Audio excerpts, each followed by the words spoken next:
Mr. Cox Podcast 23 Dad Stories. I want to talk here a little bit about days of yore and muscle cars, pony cars, that kind of thing, especially muscle cars. You know, I'm going to say this when the GOAT was not called the greatest of all time. The GOAT used to be a car called a Pontiac GTO. I believe it was a Tempest made into a high-performance muscle car. The cars back then had a lot more get up and go than they did for a long time after that. And most of these were normally naturally aspirated cars, you know, without turbochargers. Superchargers, all that, you could get all that as the turbochargers became more popular and superchargers did. But these cars were, especially the muscle cars and the rocket cars. When we say rocket, I'm not talking about real rocket engines, but I'm talking about rocket-like performance. This was the time of the space, when the space program was big, when a lot of these cars came out, and then they loitered around for a long time after that, or else, you know, I wouldn't have been in them myself, not being that old. But they put in, for example, some of these GOATs or GTOs, that's what they really were, 389. You can get 389 with 4-barrel, 389 with, I believe, 3 2-barrels, and you could get a lot of performance out of these cars. Most of these were, you could get 3-speed automatic, I think 3-speed manuals, but at least 4-speed manuals for on the floor. And so these were, and today these cars are worth quite a bit of money if you can find one of these in good condition. Back then they were, you know, just cars people bought. They stood out more than the average car, but they weren't extremely expensive like they are now. So back before I was old enough to drive or had my own car or anything, when this high school kid that my sister was dating at the time, I was walking to school, or from school, I think to school, and I'm sure it was. And I had the awesome privilege of he pulled over and picked me up to take me to school in his GOAT.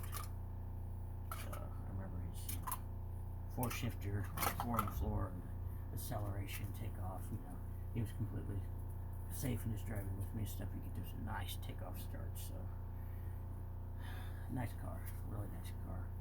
I saw a picture of it here recently. I'm still friends with the guy now since we're older. But in Mumsy, one kind of similar, it's not exactly the same, but sent to him. You don't see him very often now. Other things in the time period, General Motors was turning out awesome cars. Obviously, Pontiac is General Motors, but other types of cars. The Oldsmobile 442, the Chevelle Super Sport, Camaros, of course. A lot of these cars, you could order all different kinds of packages, but they had a look and acceleration, just a feel. I hate to use the same word that other people are saying, but visceral. You know, you feel inside. It's just the sheer power of the cars taking off, and the things that people did with them back when I was a kid, and even when I was in high school. There were still a lot of them around because the price hadn't went up that high yet. Kids, you know, driving some of these cars, and a lot of the cars that weren't that super fast, but fast enough. They used to do some really crazy things that I wouldn't recommend doing. I'm sure some of their parents, when they come home, wonder what happened to the transmission of their cars. You couldn't do this with cars now. You tear the jack out of them real quick because there's plasticky and everything up front. But they would get, when I was in high school, they would get some of these cars like the Chevelles and some of the big Chryslers and Chevelles and Malibus. I'm sure some of the Fords, not Granadas are muscle cars. They had their place, but they weren't muscle cars. Torinos, some of the Grand Torinos and stuff, like off Starsky and Hutch, and they would match their bumpers up. Try to match them up. If you don't match them up, you're going through somebody's grill. And in the parking lot, where it's in high school, they take them and they push against each other to see who had the most power. Again, it's just terrible. One little slip, you're right through somebody's grill and radiator, and I'm sure it burnt transmissions up as well as tires. They'd be squalling, tires squalling. Now, if people did that, they'd probably kick you out of school and lock you up. So I'm not recommending you do that ever. I think it was a stupid thing then. It was just quite the sight to see, and the kids racing to and from school on the way home. It was nuts. Some of the kids I went to school were bad wrecks, flipped their cars. Some people killed. Not a good thing. But other cars, some of them I've had the privilege to be in, and some stories I can tell you from some other people. Been in 68, the original 1968 Plymouth GTX 440 Super Commando engine. This one, of course, has been hopped up with headers. I'm not sure what all been done to the carburation, and probably maybe a cell ignition, a bunch of things, to make the car even faster. His side pipes, headers come off the side pipes. Back then, everybody wanted mag wheels, Krager rims or mag wheels, one or the other. And people get these and they had these kits to jack the car up. Back then, now, you see cars like that, but not there's many. Where the police would be pulling people over. These high school kids cruising in the evening, and the police would be pulling them over, and they'd be out there with a measuring tape to see if they were jacked up too far behind you off the road, and all that kind of thing, and see if their lights were too far or too up off the ground or too low, so they could ticket them, all that type of thing. But back then, people got in trouble, but not like they do now. I mean, you get caught doing some of the stuff they used to do. They lock you up. Some states, they take your cars and impound them, sell them, sheriff sales, or they, some of the supercars and hypercars and stuff, they just wash them. Or at least that's what they have us to believe. I don't know. I have trouble seeing them do that. Maybe they go in somebody's personal collection that's rich. I don't know. But it's terrible either way. But I guess the car at least can survive. They're taking them, but they tell us they crush them. So some people put $3 million in some of these hypercars, $3.5 million, $4 million, $2.5 million, and they get out. And drag racing, it is a dangerous thing. So I'm not saying whatever. I'm just saying it used to be, they take your driver's license, you get a big ticket.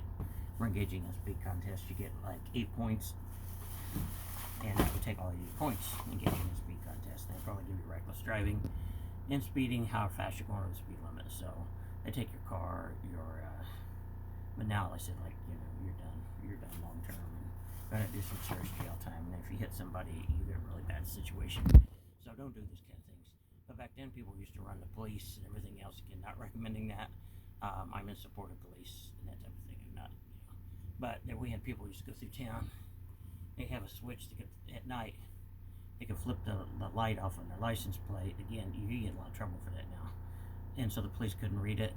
There's people, and you've probably seen in some of the movies, where they had a thing that they could flip their license plate over with a fake license plate or no license plate. Again, you get in bad trouble for that. Don't do that. But some of these people, they used to have matching cars, and they'd confuse the police and run them.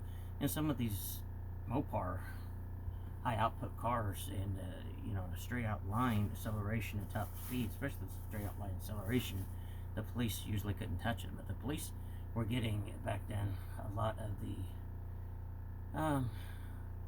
some of the Plymouth Furies and Plymouth Grand Furies that were set up with these Super Commando engines to make them really fast too. But I'm sure they were weighed down more. A lot of it is like the Plymouth Roadrunner and the Super B GTX.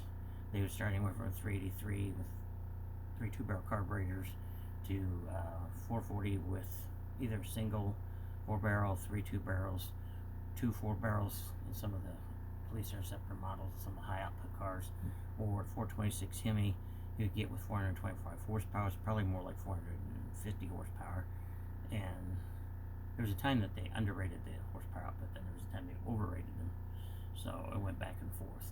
Then they went through this thing of measuring at the back of the engine, not the flywheel, how much the horsepower and torque was, and they kept changing that, and he would move it out and do it, check it at the end of the transmission, which made a difference, like in a year's time. But then pollution control came in. I'm all for protecting the environment. I'm not saying that, but it's kind of screwed up though, because they took lead. You have to have an anti-knock compound in gasoline to keep the valves in your engines from impact. They're going up and down in your heads in your engine, and it tears them up unless you've got an anti-knock. Well, if you've got cushioning compounds, and then they put anti-knock compounds in. Lead was one they used to use, and they had higher octane and if it is lead in them, and then so they could run higher compression with this higher octane, and you get a lot more horsepower for the time of the engine. Then when pollution control came in, they put smoke pumps on, which used to, most people, not everybody, but a lot of people take them off. You could get fine back then. Now you get much worse trouble. And catalytic converters.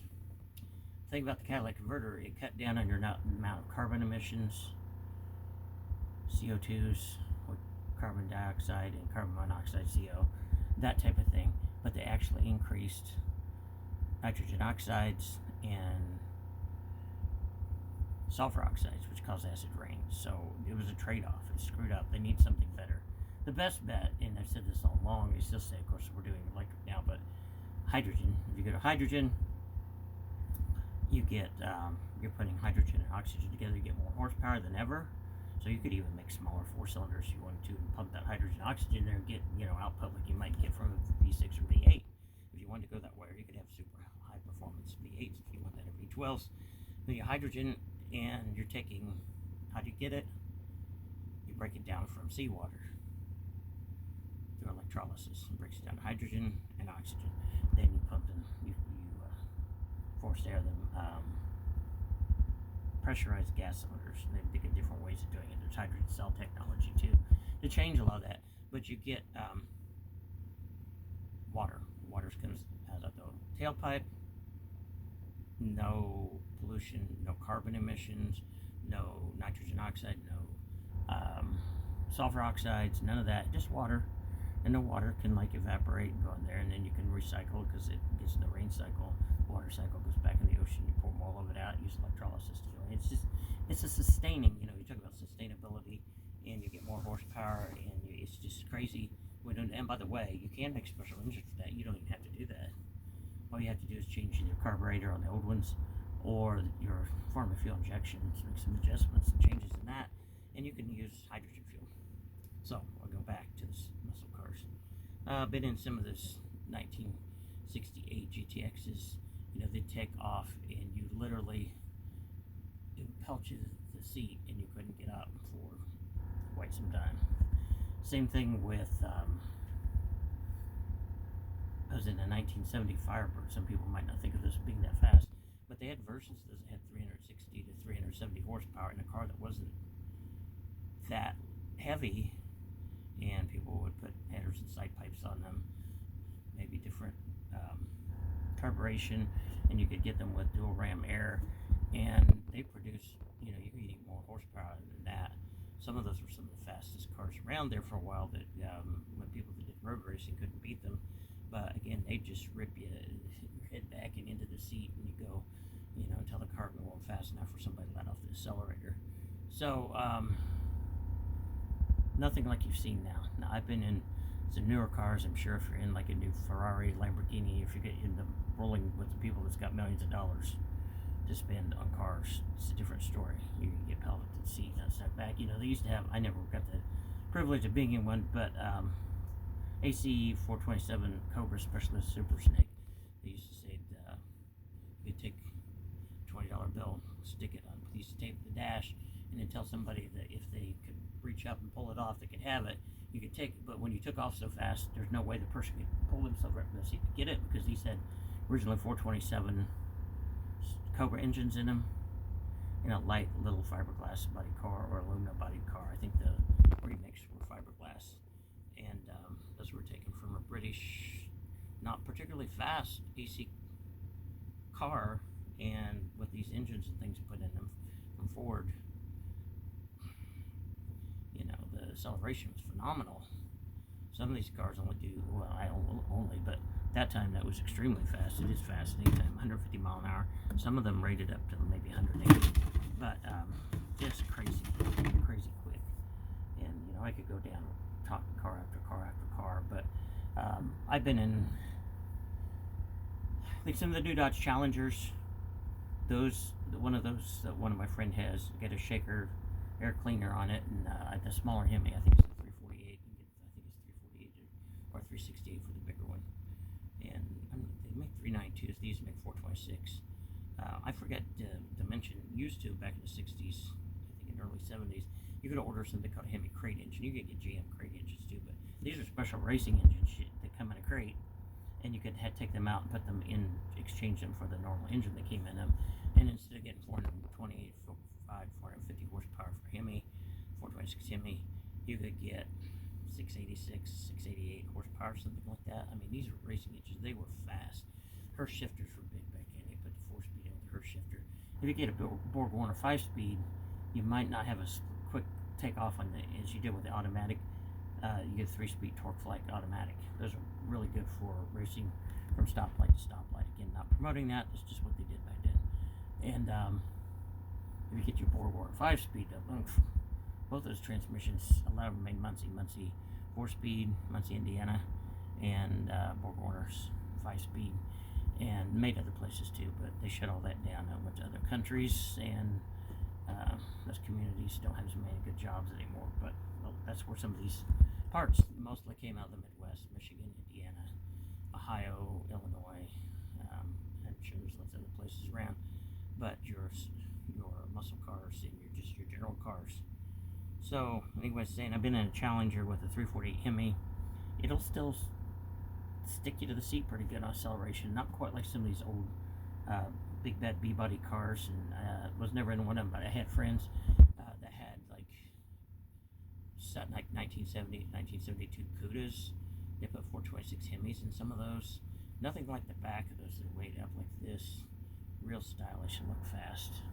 And then the nose swoops down. It's thinner.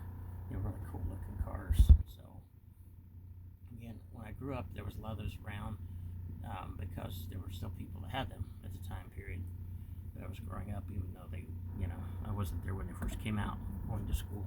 So a lot of fast cars. I still like those big old super Bs and goats and those other big cars. Some of them were big compared to what you have now. They were called mid-sized cars back then, but now they'd be like a living room on wheels. I've been in some of the Chrysler products back then too, that had like Dodge, Dodge Chrysler New Yorkers. They had a rim all around it with steering wheel, on the steering wheel with horn on it. They have 440s in them and stuff. They still would, push back pretty strong, but here you're talking several thousand-pound car.